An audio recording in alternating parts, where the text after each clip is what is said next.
let's get to our other sort of game of the week. You said you were going to play that graphic every time I said game of the week, but you don't have to do it by any means.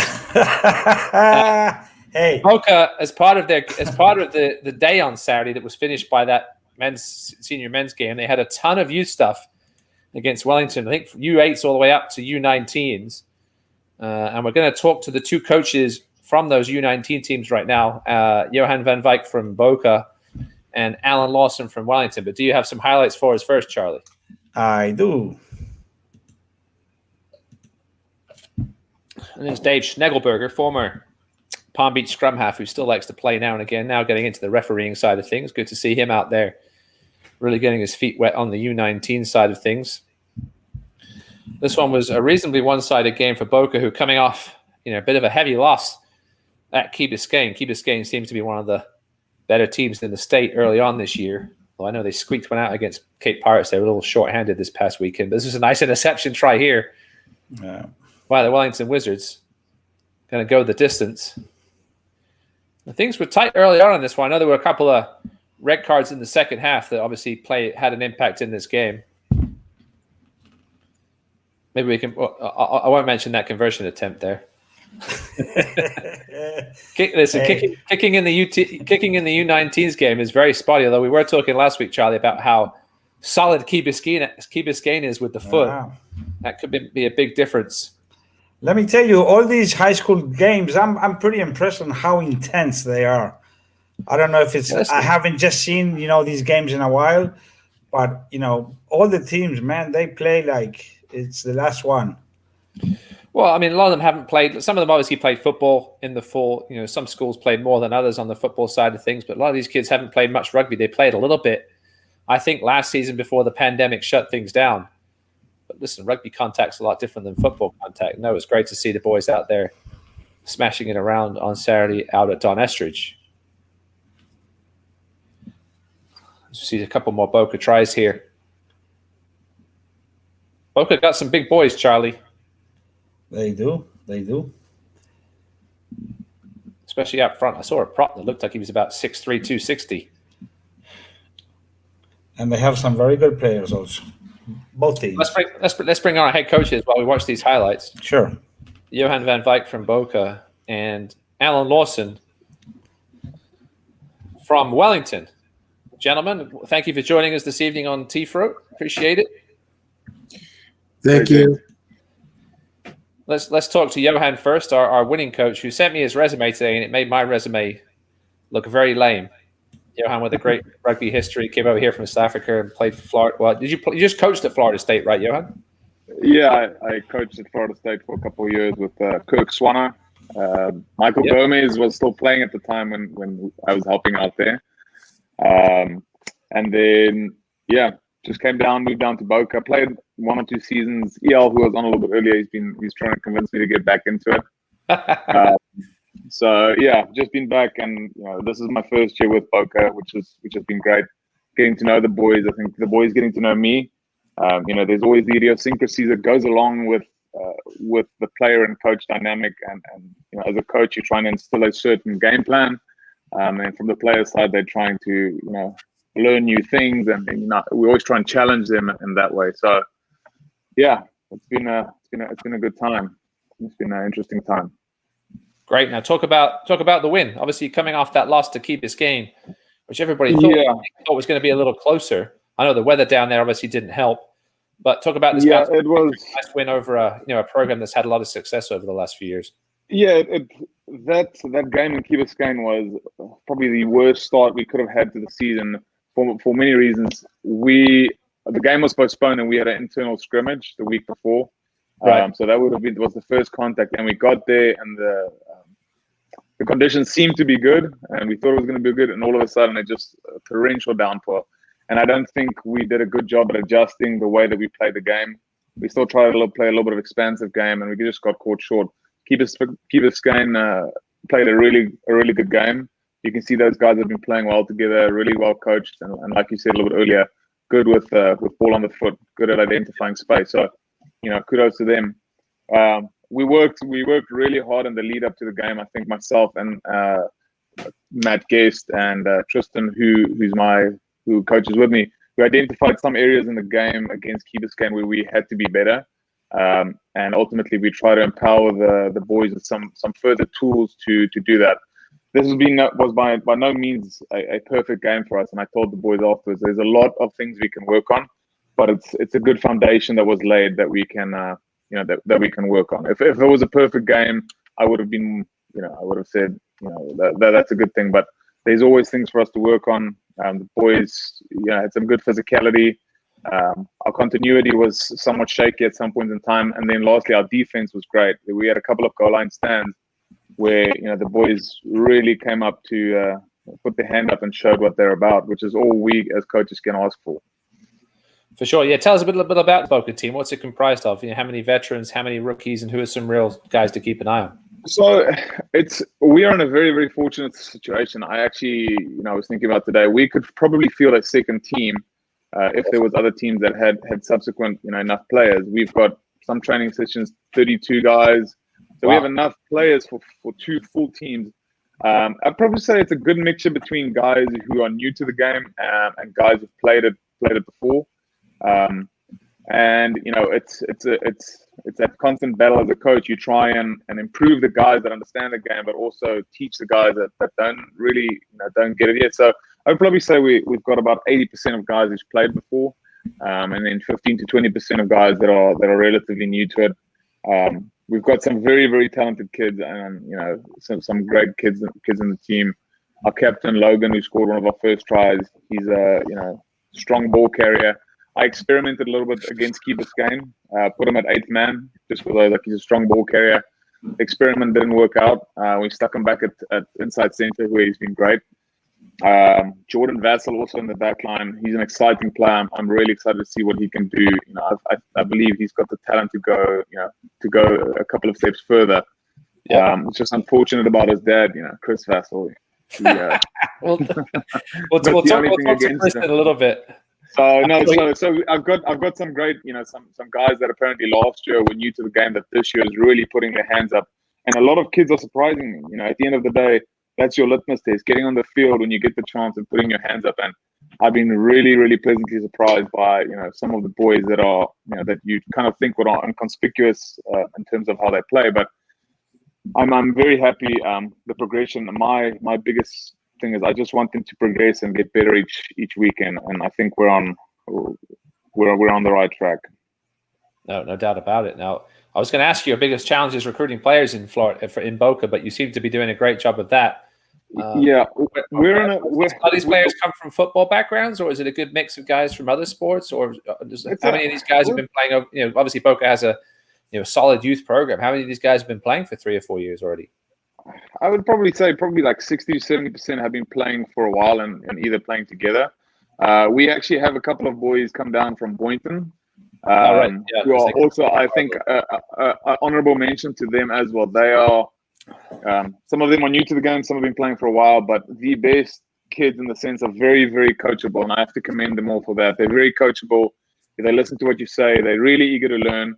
They're by no means perfect rugby players, but they are putting in the effort and really, trying to improve and trying to learn and really listen to what we're saying. So that helps and adds, it adds depth to the team. There's always the issue of, kids understanding and the chemistry between the players, but we are very fortunate in the sense, and I think it's kudos to the administrators in the club, Chris Vassell, Garth. These guys put in a lot of effort to recruit players, things that most people don't really see the work off the field. So we do recruit football players actively, and we have a couple of come in that are, add immediate value to the team. But that comes with its own struggles. It's can't teach an old dog new tricks, and that's part of what we got to do. It's just, my football coach said I got to tackle like this. And so it's just, kind of fighting ways that, but we're very, very fortunate, and it makes my selection a little bit tricky because sometimes I got to think, who am I going to leave out of the team because everyone's fighting for spots. So we're in a great spot. We're very, very fortunate. No, that's what you want. You want those competitions for places, and especially with these youth clubs, you want that continuity. We've seen clubs come and go because they haven't had that continuity over the years of, when a parent that coaches moves away. You don't have any kids in the program, right? You're just a coach. How did you come about to coach Boca? Well, I played for Boca 3 years ago, just right. A game here and there, and met Chris Vassell. And one day after we had a braai, as one does, and a couple of brandewines in, and he said, "Listen, I would love for you to come and join us with the coaching team." And I had to think about it, but at the end of the day, I made the decision. I still wanted to be involved in the game. I love the sport, and I think it's the greatest sport in the world. And if I can impact, boys' lives in any way, that's part of. I think it's a good thing for me to be involved in. And I did coach for a long time in South Africa, and I did really enjoy it. So, thanks to CV, I'm sitting right here now. Good stuff. Yeah. Well, listen, the youth coaches are here to develop rugby players, introduce them, to the culture of the game. Winning's nice and all, but the most important thing is to introduce this game to these guys for life. Hope they continue playing into their 50s, just like I ref these guys from Toledo, Ohio, in their 50s and even 60s playing. Wow. Great stuff. Thanks, Johan. Appreciate it. Let's bring in Alan. Stick around, Johan, in case we have any more for you. But let's bring in Alan Lawson, who's what's your official position with the Wellignton Wizards, Alan? Because I am not the head coach. That's Pookie. So he's the head coach. I'm just the president of the Wizards. He's at practice right now.